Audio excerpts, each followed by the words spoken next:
வயிறு வேற ரொம்ப பசிக்குது. சரி, அம்மாட்ட எதை செஞ்சு கேட்போம். அம்மா, அம்மா, அம்மா, சூடா டேஸ்டியா சீக்கிரமா ஏதாவது கொஞ்சம் பண்ணித்தாங்கம்மா. என்னாலலாம் இப்போ போய் சமைக்க முடியாது. உனக்கு சமைக்க தெரிஞ்சா நீ தாராளமா போய் சமைச்சுக்கோ. என்ன சமைக்க தெரியாதுன்னு குத்தி காட்டுறீங்களா? உங்களை விட சூப்பராக சமைப்பேன். இப்படி சொடக்கு போட நேரத்தில் இப்போ சமைச்சிட்டு வந்துடுவேன், பார்க்குறீங்களா? ஓ அப்படி, சரிப்பா, போய் சாப்பிடு போ. நீயே இதை செஞ்சு சாப்பிடு. பாருடா, இந்தா போகிறேன். இன்னைக்கு நான் செய்கிற சமையலை எங்கள் அம்மா பார்த்து அதை சாப்பிட்டு அப்படியே ருசியில் மயக்கம் போட்டு விடணும். அந்த அளவுக்கு சமைக்கணும். 5 minutes later.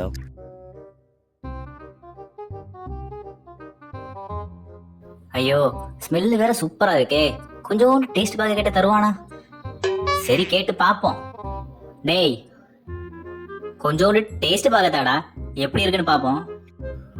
நானும் தரமாட்டேன், எனக்கே பத்தாது, எனக்கு வேணும். பிச்சைக்கார பையன், தின்னி பண்டாரம். கொஞ்சோண்டு டேஸ்ட் பார்க்க தரானா பாரு. எல்லாத்துக்கும் கொடுத்து சாப்பிடணும்னாடா. தின்னி பண்டாரம். சை, நான் என்ன வேணுக்கு என்ன தராமல் இருக்கேன்? சத்தியமாக வாயில் வைக்க முடியலம்மா. நீங்கள் மட்டும் சாப்பிட்டீங்க, அதே வாயால் என் மூஞ்சில் காரி துப்பிடுவீங்க. அதுக்கு இந்த திட்டே பெட்டரு.